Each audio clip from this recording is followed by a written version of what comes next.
Meu nome é Celise, sou advogada e sócia da Engraço Advocacia. Seja hoje, amanhã ou depois, todo mundo pensa na sua aposentadoria. E a dúvida em comum de todas essas pessoas é: como é que eu posso antecipar a minha aposentadoria? Quando vocês entram na simulação do meu INSS, vocês têm acesso a uma contagem que leva em consideração apenas o CNIS. A maioria dos CNIS trazem informações que não condizem com a realidade de toda a vida do segurado, informações que estão incompletas e até mesmo informações que estão erradas. Existem várias situações que podem ter acontecido na sua vida e que não estão sendo consideradas, porque o INSS nem tem acesso a essa informação.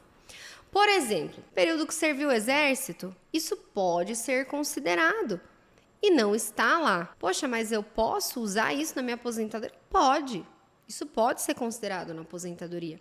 Aumenta o tempo. Outros exemplos que existem: período que foi aluno aprendiz em escola técnica, período de trabalho na informalidade. Sabe aquele período que vocês estavam trabalhando e aí o chefe veio e falou assim: olha, eu vou te pagar tanto, mas eu não vou te registrar, porque aí você vai ganhar mais. Você topa?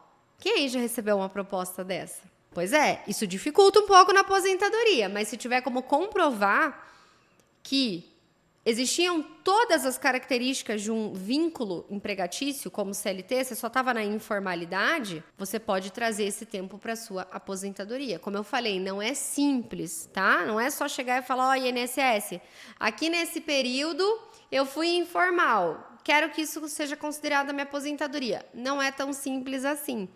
Tá? Você vai ter que comprovar. Por isso que eu, como advogada, sempre oriento: esteja ali em dia, não aceitem essas propostas, tá? É registrado, é registrado. Se não é registrado, é contribuinte individual. Não aceitem essas propostas, porque depois isso pode trazer prejuízo para vocês. Sem nem contar a questão dos direitos trabalhistas, né?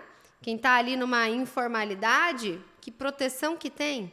Quando você tem um vínculo CLT, você tem ali os seus direitos, né? Então tem que tomar cuidado com isso. Outros exemplos que nós temos: um tempo que você recebeu um benefício, você recebeu um auxílio-doença, que muitos nem imaginam que aquilo pode ser contado na sua aposentadoria. Como é que eu faço para um tempo de auxílio-doença contar na minha aposentadoria? Eu preciso que ele seja intercalado. Então imagine aqui que o Everton, ele estava trabalhando e aí acabou ficando incapacitado, entrou num benefício. Quando ele para de receber o benefício, ele volta a exercer a atividade dele e volta a contribuir. Vocês percebem que aqui o auxílio-doença dele ficou intercalado? Tinha contribuição antes e tem contribuição depois? Quando esse benefício ele é intercalado, ele vai entrar para a contagem da aposentadoria. Existem alguns casos até mais específicos: brasileiros que trabalharam no exterior, em algum país que o Brasil tem acordo de previdência. Isso também pode ser considerado. E isso não aparece no CNIS, tá? Porque, bem na realidade, vocês não vão conseguir chegar e falar: ó, INSS, eu quero que reconheça esse período e é isso. Não, vocês até vão informar em qual país trabalharam, qual foi o período, mas quem é que vai validar isso? O próprio país em que você exerceu a atividade. Exemplo de países que têm acordo com o Brasil: Japão, Portugal, Estados Unidos, Alemanha, Grécia. Existe uma série, né, uma lista de países que o Brasil tem acordo de previdência. Isso também não está lá no CNIS. Isso pode antecipar uma aposentadoria. É claro que tudo isso depende do quê? De uma análise. Eu trago aqui para vocês exemplos, tá, de períodos que podem auxiliar na conquista da aposentadoria, que podem antecipar. Se eu aumento o tempo de contribuição, eu consigo antecipar alguma aposentadoria, em muitos casos. Ou então eu posso aumentar o valor do meu benefício. Por quê? Hoje, como é que funcionam as aposentadorias? O cálculo. A maior parte delas, o cálculo ele está relacionado com o tempo de contribuição que a pessoa tem. Então, quanto mais tempo você tiver, você pode ter acesso a uma aposentadoria mais alta também. É o caso da aposentadoria por idade, aposentadoria dos pontos, aposentadoria com a idade mínima progressiva, a própria aposentadoria especial. Se você tem mais tempo, você também tem acesso a um valor um pouco maior, de acordo com a sua média dos salários. Mas tem que analisar caso a caso. E aí a gente puxa novamente para o planejamento, porque é planejando só que vocês entenderão qual é a melhor opção. Até porque não é porque você aumentou o seu tempo que necessariamente você antecipa a sua aposentadoria.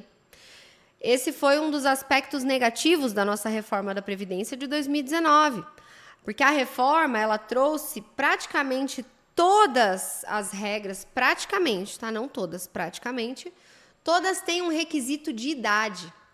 E aí, se a pessoa aumenta ali o tempo, mas ela não entra na aposentadoria do pedágio de 50%, que é a única que a idade não vai influenciar, mesmo ela somando um tempo grande, ela não consegue antecipar a sua aposentadoria. Por quê? É para quem na data da reforma faltava menos de 2 anos para fechar.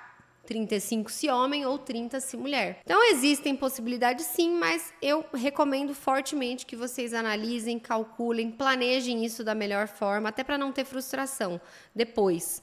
Ah, mas era só aumentar o tempo que eu ia ganhar mais ou que eu ia antecipar? Não é em todos os casos, tá? Mas esse pode ser o seu caso. E você só vai saber se planejar isso da melhor forma. Aproveita também para se inscrever no canal, ativar o sininho para receber as notificações sempre que tivermos novos conteúdos e deixar o seu like também, porque assim mais pessoas são alcançadas aqui pela plataforma.